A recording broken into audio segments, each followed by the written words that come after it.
got better moves than me, mate.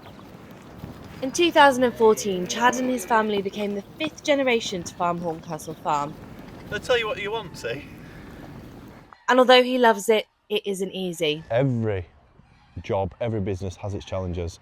I think ours at the moment, it feels like you are battling everything and everybody. Farmers are facing multiple headwinds: the introduction of inheritance tax, a changing climate, and volatile global markets. Now, at very short notice, many farms have found out they won't have the opportunity to apply for sustainable farming incentive payments, potentially worth thousands of pounds, after the scheme was closed without warning.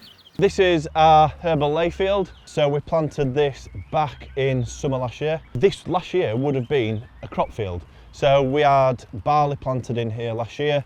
And this is part of the Sustainable Farming Incentive. That's right, yes. So when we looked at what options were available to us, it stood out as one that would work here for us. We put the application in for it. That were approved. So last year this went in along with another field. So we've taken 2 fields out of what you would say arable sort of work. Tell me a bit about how you found out the scheme was closed. I actually found out through social media, which was really, really frustrating. So it could have been communicated far, far, far better than what it had. The scheme was always sold as you could apply for it any time.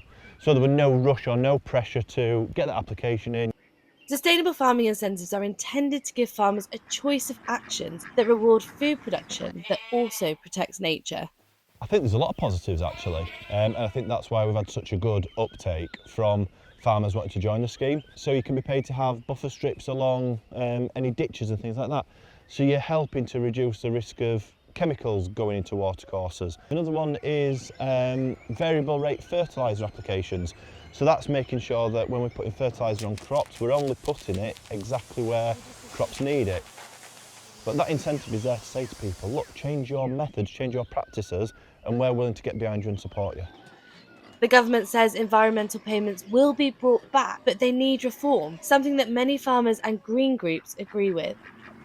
So one of the things that they could do is reopen the 2 more ambitious schemes that are part of the larger environmental land management scheme. Those are higher tier countryside stewardship and landscape recovery. And those are also really great because they often are best suited to farmers who earn less money, farmers who struggle to make a profit just from food production. At Horncastle Farm, they're going to continue with their nature-friendly farming ways and in the process educate people about where their food comes from. Irrespective of SFI this year, we were putting wildflowers in. We've got a colony of bees. I see that as doing our bit. You know, we do so much for the countryside already, but actually that's what I want to do, and this is what I want to bring to the farm. Let's get kids here, let them interact with the animals, let them see what farms do, let's see where food comes from. And the feedback that you get is always amazing. It is so lovely to do.